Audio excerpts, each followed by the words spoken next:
Welcome everyone to our series on Shivim Panim, 70 Faces to the Torah. This week we are going to begin actually with chapter 1. Last week was an introduction and we dealt with the letters in general.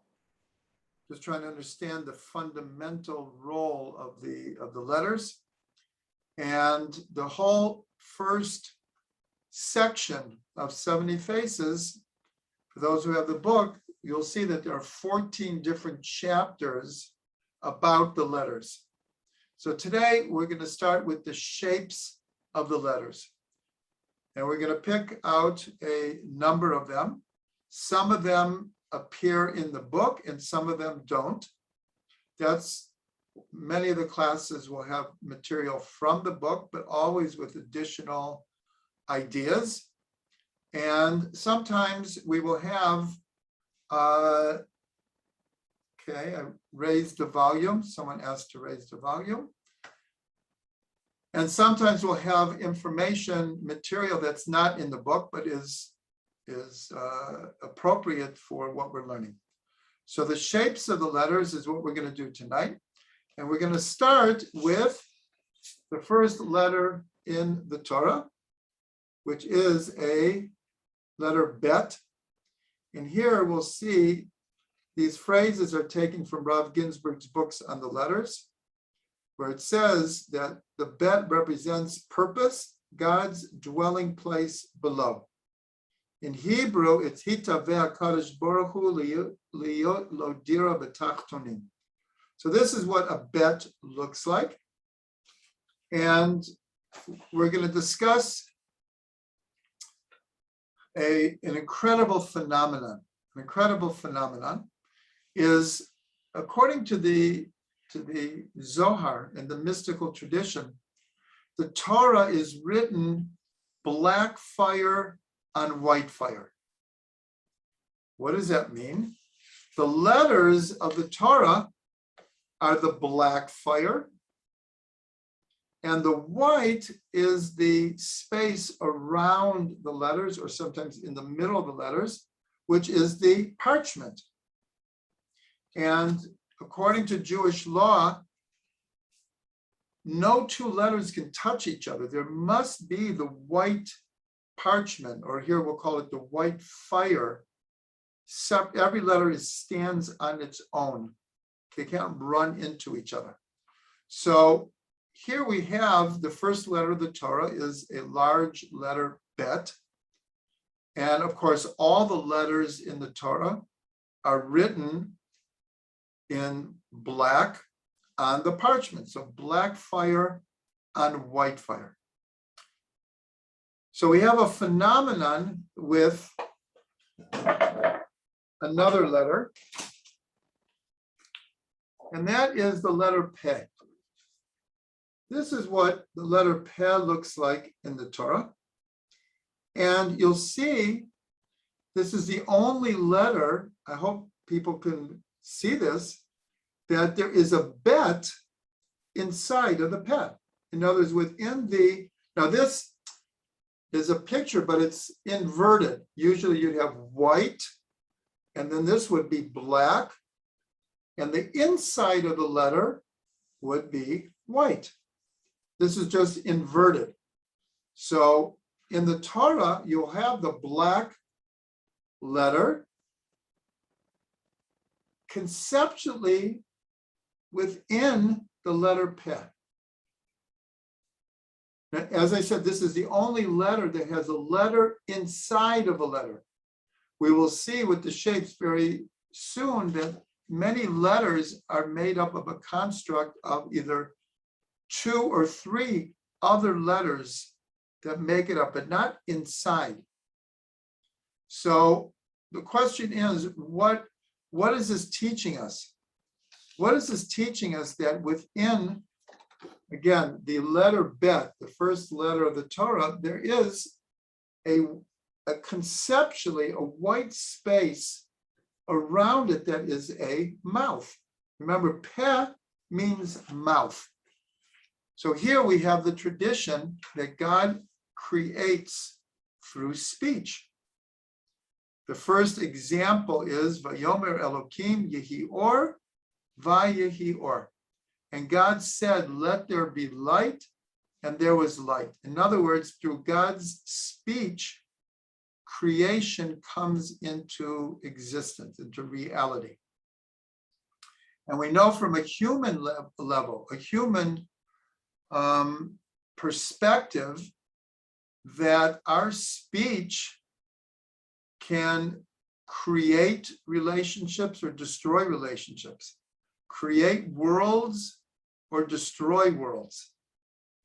And so this idea that God creates through speech is something that we can understand. And the tradition is that there are 10 expressions where it says, Vayomer Elokim, and God said, let there be something, and that something came into being. Now, the first verse of the Torah, there are actually 9 of them. The first verse, Bereshit bara Elokim et hashamayim v'et haaretz, in the beginning God created the heavens and the earth, is also considered one of the expressions of speech. And yet you don't see it. It begins, in the beginning, God created the heavens and the earth. You don't see an explicit, and God said. But one of the secrets is that this form that we're trying to explain here, that this bet of Bereshit is within, as it were, the mouth of God. In other words, God is speaking the world into existence. So this is an amazing thought. This is an amazing idea. And we're actually told that when Mashiach comes, that not only will we understand the black fire, meaning the letters of the Torah, but we'll also come to understand that the white spaces around the letters also have meaning. Right now, I'm trying to explain one of the meanings, an awesome idea, profound idea, but we're actually told that this is not the only place, that there's a whole level of meaning, of a dimension of existence in the white spaces around the Torah. And we're actually told that the 10 commandments are parallel to the 10 expressions of creation. 10, of course, is a very, very important number. And all the different phenomena that have 10, there are deep connections between them. The 10 plagues, the 10 tests of Avraham, the 10 sfirot, the 10 expressions through which the world comes into being. Every morning we say, Baruch she'amar v'haya olam. Blessed is the one who spoke and the world came into being. So this idea of speech creating is symbolized in the shape of the letter Peh. In the mouth, Peh means mouth, comes creation. And so when we talk about the 10 commandments, so the expression that is used is that the Torah is given mipi hagavura, from the mouth of strength. This is how we relate to God. This is a terminology that we use when referring to the giving of the Torah, especially the 10 commandments. Mipi hagavura. And so again, the letter Peh means mouth. So that is how we're going to start. This is just an amazing understanding of the shapes of the letters. And I could have started with what I'm going to say now, but I'm going to make sure to say it, is that Hebrew is a pictorial language, that the shapes of the letters have tremendous meaning. Whereas in most other languages, there are a few exceptions. Chinese is a pictorial language. Sanskrit ancient Egyptian, where the letters are pictures. But most people do not think of Hebrew as a pictorial language, but it is. And every letter, as we're going to explore tonight with relatively limited time that we have, is the meaning of some of the letters. So now we're going to go to actually the first letter of the Torah, which is an Aleph. This is what an Aleph looks like in the Torah. And here it's called paradox, God and man. Now, we're going to delve into the shape of the Aleph. I'm not going to hold this Aleph, but everyone take a look at it. This is how an Aleph is written in the Torah. And we see that according to tradition, this is a Yud, the letter Yud above. And this is a stylized Yud below with a letter Vav, both connecting and separating at the same time. So everyone look at this very well, and we will continue with this idea. So the Yud above and the Yud below, first of all, two Yuds and a Vav numerically equals 26, which is the numerical value of the four-letter name of God, Yud K Vav K. So it's already hinted to in the first letter in the Torah, this idea of two Yuds and a Vav equals 26. But here, this letter represents all paradox, because the first letter in the Torah is a Bet, which has a numerical value of 2. Aleph has a numerical value of 1, and it represents unity.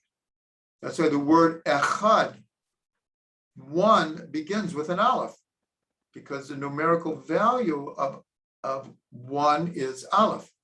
And yet, the paradox is we see the seed of duality here.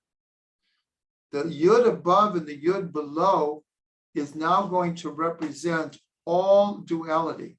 In the first verse of the Torah, it says, in the beginning, God created the heavens and the earth.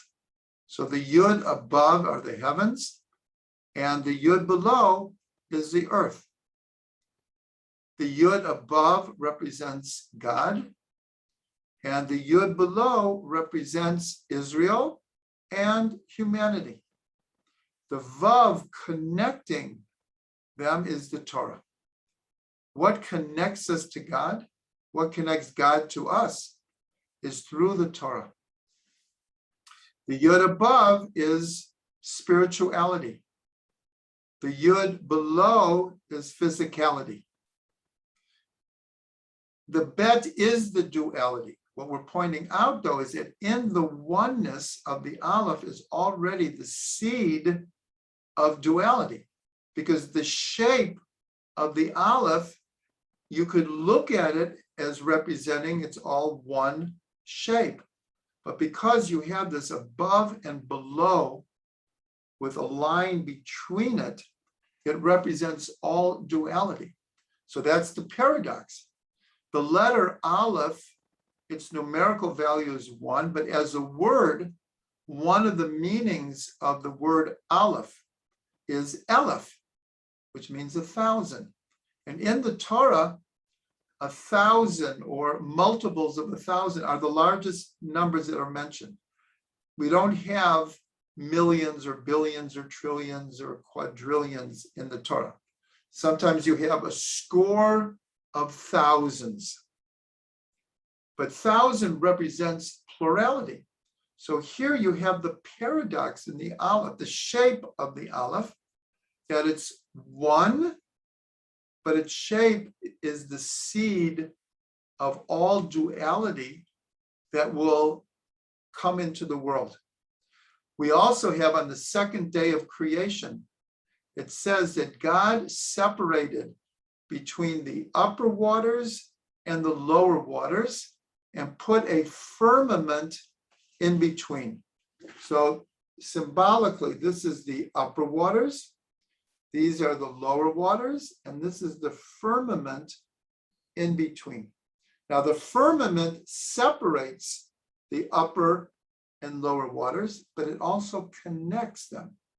And that's part of the paradox, that the Aleph represents an energy that, depending on the perspective, is separating and or unifying. So we have this, and this is mentioned in the book. Another phenomenon is that on the ark that was housed in the Holy of Holies, there were two cherubs, in Hebrew, kruvim, two angelic figures looking at each other, but they're on the cover of the Torah that is housed inside the ark. And this is also represented in the Aleph, where the two yuds above and below represent the two kruvim, because we're told that they represent, among many things, the relationship between God and Israel. And that's why we have the tradition that when the relationship between God and Israel was good, the kruvim were looking at each other in a love embrace. But when Israel was not doing the will of God, so the kruvim would actually turn and they'd be back to back. And so here, and again, the kruvim are sitting right above the Torah. The Torah is the vav that connects or separates between God and Israel. If we're keeping the Torah, then God and Israel are unified. If we're not keeping the Torah, we're separated. Okay, now we're going on to the next letter. And this is a Samak. Samak is a circle. It represents a circle. But if you look carefully, it really has four sides to it. 1, 2, 3, 4. It is a circle, but it's not an exact circle. So it has both a circle and, in a sense, a square, like a mem. So we have a discussion in the Talmud regarding Sukkot. What constitutes a kosher sukkah? And the question is how many walls does a sukkah have? Let's say you have a wall, and then you put two poles about 10 meters away, but there are no other walls. It's wide open. And you put some schach on top. Does that constitute a sukkah? What happens if you have two walls? Two walls, and then you put a connector and you put the schach on top, and you have two walls. The other two are wide open. Is that a kosher sukkah? So there's a whole discussion. What constitutes a kosher sukkah? So they say, if you look at the letters of sukkah, the three primary letters of a Samak, a Khaf, and a Hey, that tells you by the shapes of the letters. So they say the Samak tells you that if you have a sukkah of 4 walls, you have a kosher sukkah. Now you can have a doorway, you can have a window. That's okay. You can have 2 windows. But if you have 4 walls, you have a kosher sukkah. Now, what happens? What's the next letter in the word sukkah? Is a Khaf. Now, if you look carefully, a Khaf only has 3 walls. 1, 2, 3. So they say, okay, if you have, because of the word and the shapes of the letters, it's an amazing thing. But this is pointing out something very, very profound, how the sages looked at the letters. When they looked at the shapes of the letters, they found all kinds of meaning there. So if the word sukkah is made of a 3-letter root, so that will tell you the shape of the sukkah. So here, if you have a 3 walls, you also have a kosher sukkah. And then what's the last letter of sukkah? Is a hey. Now this tells us something very interesting. Here's one wall, and here's two walls. Remember, we said if you only have two walls and the other two are totally open, it's not a kosher sukkah. But here you have a part of a third wall. So they say, as long as you have two walls and a part of a third wall, kosher sukkah. So that's just an amazing thing about understanding the shapes of the letters. But we want to go one step further. And most of this does relate to the meaning of sukkah, is the following. The letter Samak, one of the meanings of Samak is somech, which means to support. And for example, the word to encompass, to surround is sovev, which begins with a samach. So in other words, because the shape of a samach is like a circle, words that have to do with supporting, surrounding, encompassing begin with a samach. So here we have in the sukkah, the idea is when we shape to the 6 directions, we're surrounding ourselves with a divine energy. For those who were part of the class, the Tuesday class last week, we mentioned Rav Ginsburg's book, Living in Divine Space, which is based on a meditation of the 6 directions. In other words, surrounding oneself with divine energy. So that's how we shake the lulav. We're aware of God's presence all around us. And of course, when we sit in a sukkah, so we have the feeling of being surrounded, protected. And that's why especially the skach, the upper part of the sukkah, is like the wings of the Shekhinah. That's surrounding us and protecting us. So also on Sukkot and Hoshana Rabbah and Simchas Torah, we make what are called hakafot. We make circles around the bima. In the temple, it was around the altar. That's the shape of the samach. So the word sukkah begins with a samach. And not only do the shapes tell us what makes a kosher sukkah, and we are now going to get to the vav, because we're just asked a question on the chat.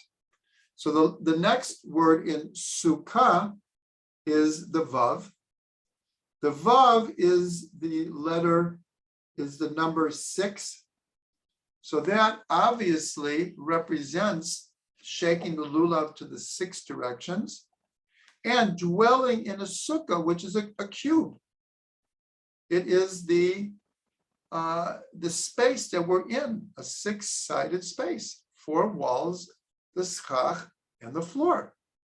So the vav, because of its number 6, represents so much about Sukkot. But here's another thing. Of the 4 minim, the 4 species that we take on Sukkot, so the letter Vav is the most like the lulav. It's like a lulav. And when we make the blessing on the 4, we make it on the lulav, which is the straight, is the spine. So the Vav actually represents a person standing straight. That's the idea, the full stature of a human being. And of course, it's a connection. The word Vav in grammar means and. And means connecting. It connects above and below. We saw it already in the Aleph. In the letter Aleph, the Vav is the connector between above and below. So in Sukkah, when we're shaking the lulav, we're connecting above and below.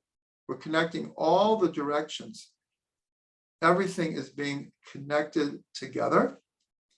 And Vav has to do with space, because the sukkah is the space that we're dwelling in, but it also has to do with time.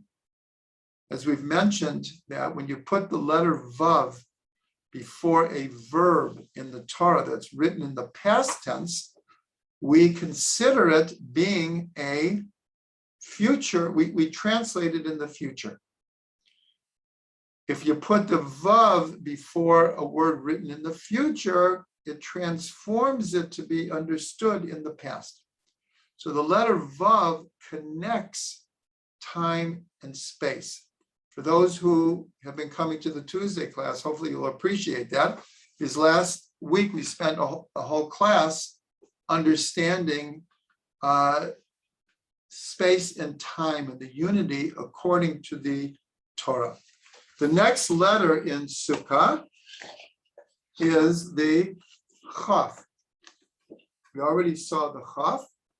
Now, when you put a Khaf like this, so it's a covering.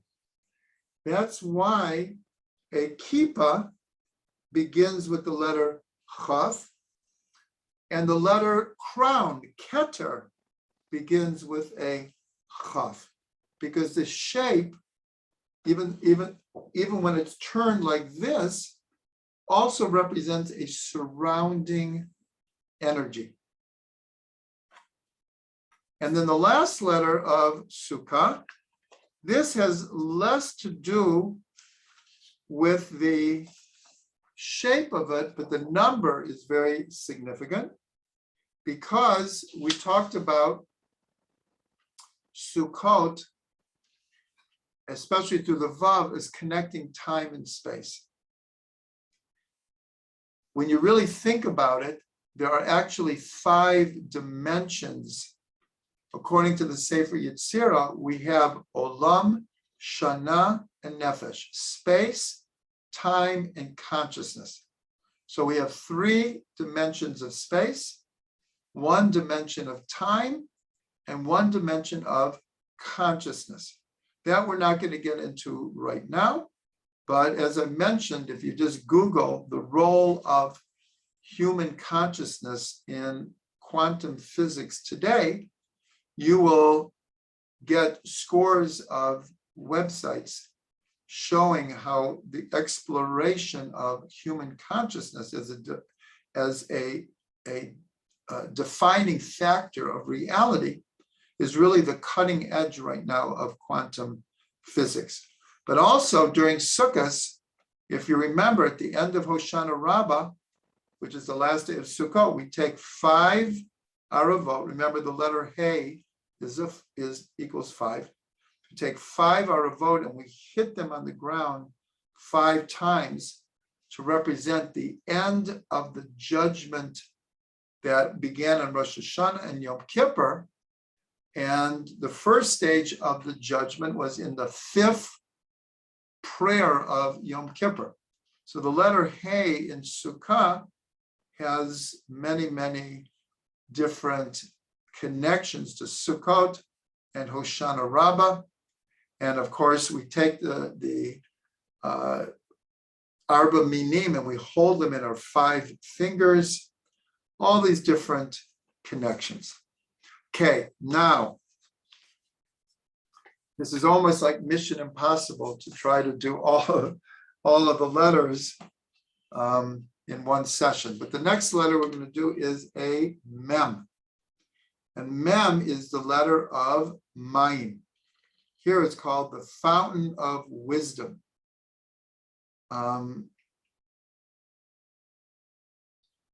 There's a verse, Nachal Novea Mikor Chachma, that the source of wisdom is flowing like a stream, like a river.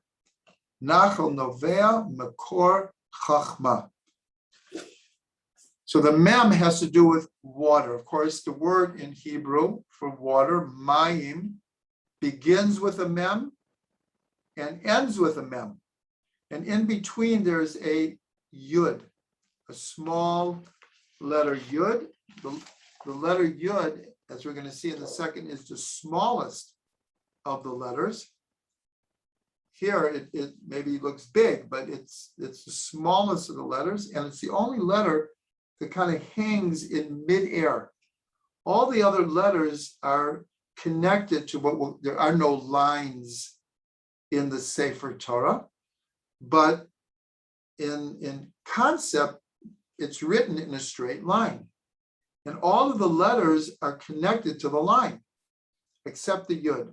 The yud hangs in midair. So the mem has what's called the open mem and a closed mem. The final mem, this whole part is part of the letter. It's very much like the Samak, where it is more like a square or a circle. But the open mem represents a body of water that flows out or flows in, where you'll have a river flowing into a lake or a river flowing into the ocean. Whereas a closed mem is where you'll have a body of water that's being fed really from below, where you can't even see it. So the numerical value of mem is 40. And so here we saw the shape of the mem is very connected to the flow of water.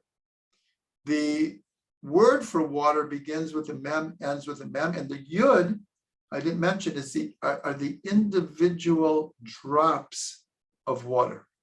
Now, when we see a lake or a stream or a river, we don't perceive individual points of water, because that's one of the incredible things about water is, let's say you have 20 apples and you put them in a barrel or some kind of container. Well, the container is going to be full of apples, but you can still pick one out. You can identify one apple from another. But water is very, very unique, or liquids. Water is the cardinal type of liquid. Is every drop of water, they all merge together. They're all one. There's a great oneness.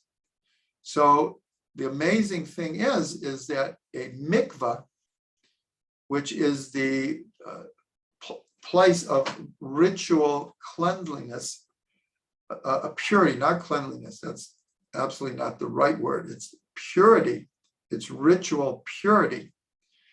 It could be enclosed in a building where the water is held, or it can be in a lake or a river or an ocean, are also, and the seas are also mikvaot. There's a few exceptions, but basically these bodies of water are a mikvah. But the minimal amount of water to make someone ritually pure is called 40 sa'ah, 40 measurements of water. And 40 is the numerical value of the letter 40. So here we have a deep connection of the number of the letter with the shape of the letter.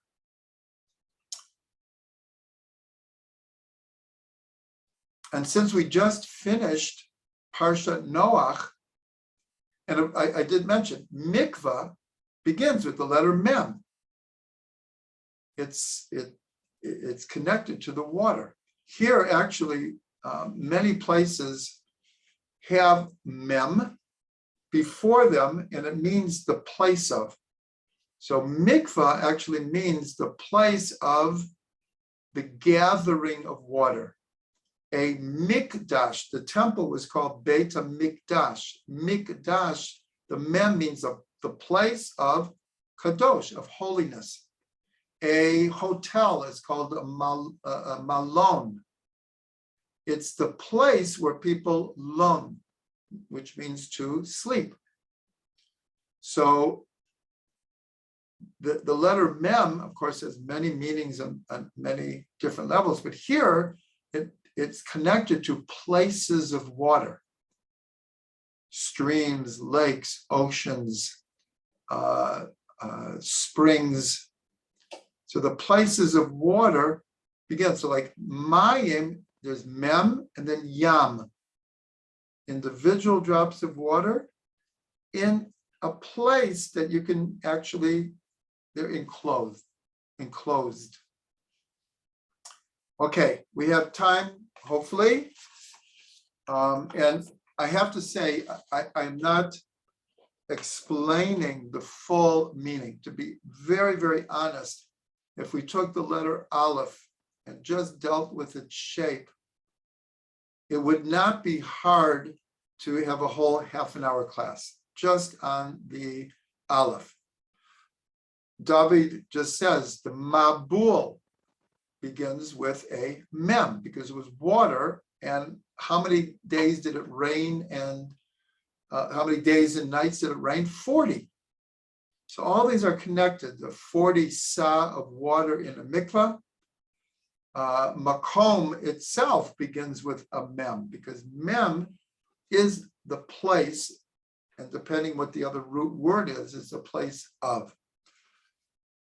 So I'm trying to do a lot here. So there's two others I'd like to do quickly. This is a kuf.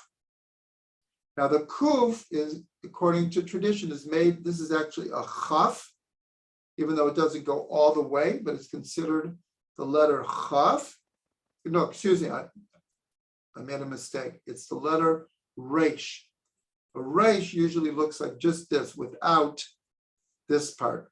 A Resh is a line up and then a line out, very similar to a Dalet. So this is a Resh and this is a Zayin. So depending on which letter comes first, the Resh and Zayin can mean Raz, which means secret, or it can mean Zar, strange. Now here you have a great paradox. Here you have two letters. If you reverse them, they mean almost the opposite. Here a secret is in a good sense, like the secrets of the Torah. Actually, the word Raz appears in the Zohar many, many, many times as the secrets of the Torah. Zar means avodah zora, means strange service. Idol worship is called a strange service. So here we have another phenomenon. Remember, every letter will have many different methodologies connected to it. Tonight, we're just trying to center as much as possible to the shapes of the letters. So the letter Kuf begins two words that have exact opposite meanings. The letter of holiness, Kedusha, Kadosh, begins with a Kuf. And the word for Klipa, which means shells of negativity, which cover up holiness, begins with the same letter. So this is connected very much to the two letters that make it up. Raz and Zar, secret and strange, will manifest itself in holiness or in klipa, in outside shells that cover up Kedusha. Now we also have a similar idea, and this again is really a different methodology, but the word for holy is kadosh, kedusha. In the Torah, the word that is used many times for a prostitute is Kadesha, which is almost like Kedusha.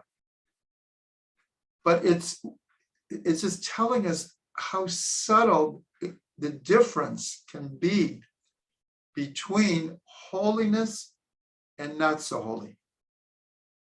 So this is an amazing thing. But now, because of the shape, I want to point out that of the 22 letters, remember I talked before about a line, that the letters of the Torah are written consistently on a line. Of the 22 letters, this is the only letter that goes below the line. Some of the final letters go below the line, and that's very connected to what I'm going to say now. So what is the significance of a letter going below the line? So we have, in two words, we can point this out. The word for a righteous person is tzaddik. It begins with the letter tzadi, which is the letter before kuf, which is the last letter of tzaddik. It ends with a kuf. The name of the patriarch Yitzchak also ends with a kuf. And so this is a Torah from Rav Ginsburg.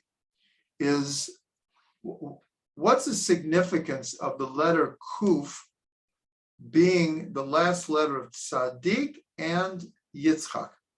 So the idea is given over, and the Baal Shem Tov expanded on this greatly, that many times for rectification to happen in this world, a tzaddik needs to go down into the klipot and extract points of light, to extract holiness. So what came to my mind is, trying to think of, his name is Rabbi Grossman. Rabbi Grossman is a very, very famous rabbi in Israel. He's probably in his 70s or 80s now. But years ago, he began going to discotheques, to bars, and just started talking to people with the conscious intent of trying to share Torah with them. And he became very, very, very, very famous. And he set up many yeshivot, and he drew many, many, many people from life of crime, the life of not such good things. And he drew them into Torah. But if he wouldn't have gone to those places, he wouldn't have been able to do it. Now, this is not a simple thing. And we also know that Rabbi Shlomo Carlebach, for decades, would go to all kinds of festivals and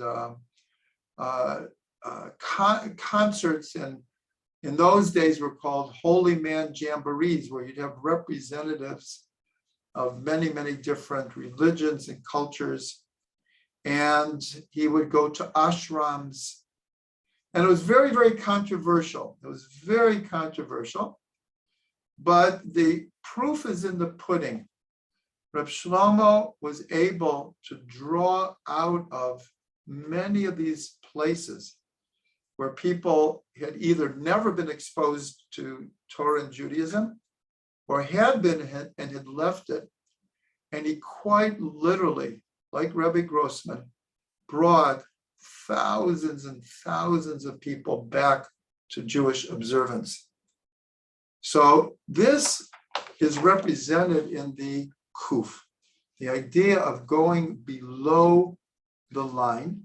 Again, this is not for everyone, and it takes a lot more discussion before one is in the place that can do this. So what does it have to do with Yitzchak? So his last letter is a Kuf. And we have the seemingly not strange, but it's not understandable because it says in the Torah that Yitzchak loved Esav and Rivka loved Yaakov. Now we know that Yitzchak loved Yaakov also. And so one of the explanations that is brought is what did he love about Esav so much? But according to tradition, Esav was a very high soul, but it was not channeled correctly. He didn't exactly know what to do with a lot of this energy. So it says that Yitzchak loved Esav, that because he says because hunt was in his mouth. It says why did Yitzchak love Esav?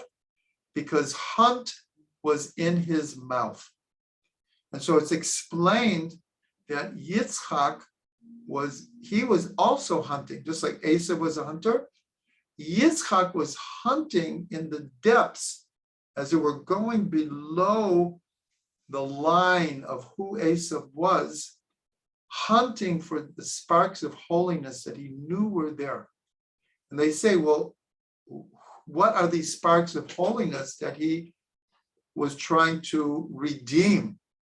And the answer that it was Rabbi Meir and Rabbi Akiva. Because both Rabbi Meir and Rabbi Akiva, they come from a line of converts, and they come from the line of Esav.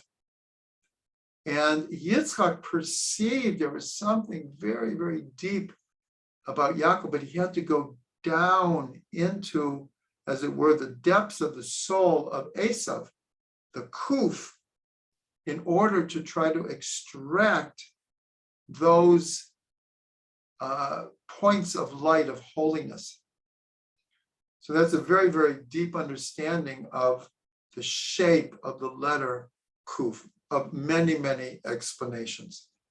So I think we've taken it as far as we can tonight. I see there are a lot of comments that we're going to get to.